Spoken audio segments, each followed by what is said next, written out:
ইউটিউবের সকল বন্ধুরা আশা করি সবাই সুস্থ আছেন। প্রথমে আমি ধর্মীয় প্রাণ সকল মুসলমান ভাই বোনকে জানাই ঈদ মোবারক। তারই সাথে জানাচ্ছি বাংলা নববর্ষের শুভেচ্ছা। বন্ধুরা, স্ক্রিনে যে ছবিটি দেখছেন তা হলো সিরিয়ার রাজধানী দামাস্কে। 1 এপ্রিল সিরিয়ার রাজধানী দামাস্কে ইরানের কনসুলেট ভবনে হামলা চালায় ইসরায়েল। এরপর থেকে আতঙ্কে দিন কাটতেছিল ইসরায়েলের। কিন্তু ইরানের পাল্টা হামলা কেমন হতে পারে ইসরায়েল ও তার সহযোগী দেশগুলো, বিশেষ করে আমেরিকাও ভাবতে পারেনি। ইরান হুঁশিয়ারি উচ্চারণ করে বলেছে যে গত 1 এপ্রিল সিরিয়ার দামাস্কে তাদের এই কনসুলেটে হামলার জন্য ইসরায়েলকে কঠিন শাস্তি পেতে হবে। আমার ব্যক্তিগত নিজের অভিমত, ইসরায়েলের উপর যে হামলা চালিয়েছে ইরান তা উপযুক্ত শাস্তি দিয়েছে। কিন্তু আপনার ব্যক্তিগত অভিমত কি তা অবশ্যই কমেন্ট বক্সে লিখবেন। ইরান এতদিন ধরে ইসরায়েলের সাথে সরাসরি সংঘাত এড়িয়ে চলছিল, কিন্তু দামাস্কে হামলাকে মারাত্মক ধরনের ঘটনা হিসাবে দেখা দিয়েছে। বিশ্বের একটি দেশও ইসরায়েলের উপর হামলা চালাতে পারেনি।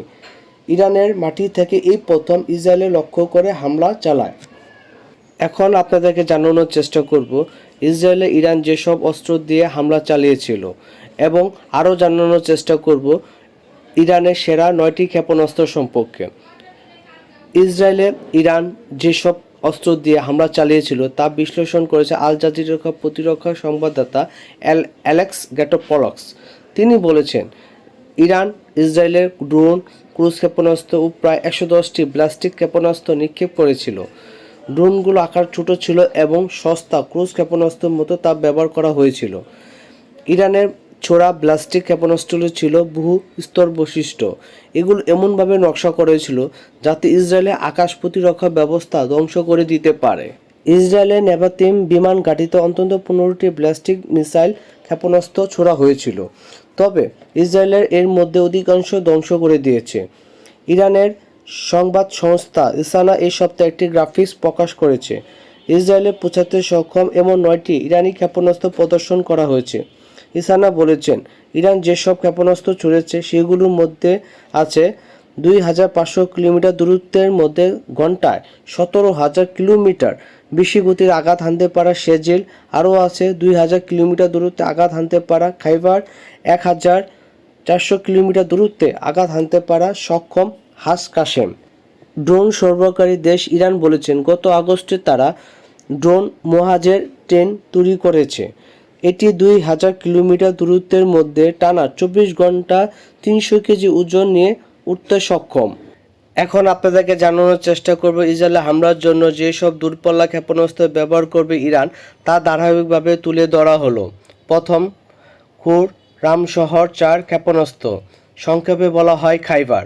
দূরত্ব 2000 কিলোমিটার, দৈর্ঘ্য 13 মিটার, ব্যাস 1.5 মিটার, ওজন 30 টন, ওয়ারহেড ওজন 1500 কেজি, গতি বায়ুমণ্ডলের বাইরে 16 ম্যাক, বায়ুমণ্ডলের ভিতরে 8 ম্যাক। দ্বিতীয়তম ক্ষেপণাস্ত্র হল হাজি কাশেম ক্ষেপণাস্ত্র। দূরত্ব 1400 কিলোমিটার, দৈর্ঘ্য 11 মিটার, ব্যাস 85 থেকে 95 সেন্টিমিটার, ওজন 60 টন, ওয়ারহেড ওজন 500 কেজি, গতি 5 ম্যাক। তৃতীয়তম ক্ষেপণাস্ত্রের নাম হলো খাইবার শেকান। দূরত্ব 1450 কিলোমিটার, দৈর্ঘ্য 10.5 মিটার, ব্যাস 800 মিলিমিটার, ওজন 4500 কেজি, ওয়ারহেড ওজন 500 কেজি, গতি ঘন্টায় 5000 কিলোমিটারের বেশি। চতুর্থ নম্বর ক্ষেপণাস্ত্রের নাম হলো সিজিল।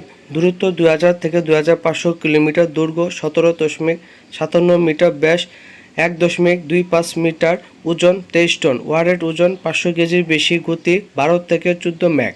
4 নম্বর ক্ষেপণাস্ত্রের নাম হলো পাবে ক্ষেপণাস্ত্র। দূরত্ব 1600 কিলোমিটার, উড়ন্ত উচ্চতা 50 মিটারের কম, গতি 600 থেকে 900 কিলোমিটার ঘন্টা। ষষ্ঠ ক্ষেপণাস্ত্রটি হলো ফাতেয়া 2। দূরত্ব 1400 কিলোমিটার বেশি, দৈর্ঘ্য 12 মিটার, ব্যাস প্রথম অংশ 80 সেন্টিমিটার, দ্বিতীয় অংশ 50 সেন্টিমিটার, ওজন 3500 থেকে 4100 কেজি, ওয়ারহেড ওজন 500 কেজি, গতি 5 ম্যাক। 7 নম্বর ক্ষেপণাস্ত্রের নাম হলো কদর, সংক্ষেপে বলা হয় ট্রিপল। দূরত্ব 1900 কিলোমিটার পর্যন্ত, দৈর্ঘ্য 15.5 থেকে 16.5 মিটার, ব্যাস 1.25 মিটার, ওজন 17,480 কেজি পর্যন্ত, ওয়ারহেড ওজন 700 থেকে 1000 কেজি, গতি প্রায় 9 ম্যাক। 8 নম্বর ক্ষেপণাস্ত্রের নাম হলো এমদাদ ক্ষেপণাস্ত্র। দূরত্ব প্রায় 1700 কিলোমিটার, দৈর্ঘ্য 15.5 মিটার, ব্যাস 2.18 মিটার, ওজন 1750 কেজি। সর্বশেষ এবং 9 নম্বর ক্ষেপণাস্ত্রের নাম হলো শাহাব-3। দূরত্ব প্রায় 2000 কিলোমিটার, দৈর্ঘ্য প্রায় 16 মিটার, ব্যাস 1.2 মিটার, ওজন 1780 কেজি। সর্বশেষ কথা, ইরানকে ভয় পাওয়ার যথেষ্ট কারণ আছে ইসরায়েলের। ইরানের বদলে মধ্যপ্রাচ্যের অন্য দেশ হলে তাড়িত গতিতে পাল্টা পদক্ষেপ নিত ইসরায়েল। তবে এখন কিছুটা দৃঢ় গতির নীতিতে আছে দেশটি। এর মূল কারণ হলো ইরানের ক্ষেপণাস্ত্র ভান্ডার ও হালের ড্রোন হামলার সামর্থ্য। আপনি যখন বুঝবেন শত্রুপক্ষে বন্দুকের নল আপনাকে দিকেই ঘোরানো এবং চাইলে ওই পক্ষ গুলি ছুড়ে আপনাকে জখম করতে পারে, তখন স্বাভাবিকভাবে হঠকারিতা ও দ্রুত পাল্টা প্রতিক্রিয়া দেওয়ার আপনার প্রধান কাজ হবে না। আজ এই পর্যন্ত ইরানের সেরা 9টি ক্ষেপণাস্ত্র সম্পর্কে আমি যে প্রতিবেদন উপস্থাপন করলাম সেই সম্পর্কে আপনার মূল্যবান মন্তব্য কী? দয়া করে আপনার মূল্যবান মন্তব্যটি অবশ্যই কমেন্ট বক্সে লিখবেন ও ভিডিওটি অবশ্যই লাইক শেয়ার করে দিবেন। ভালো থাকবেন এবং সুস্থ থাকবেন, বাংলাদেশকে ভালোবাসবেন।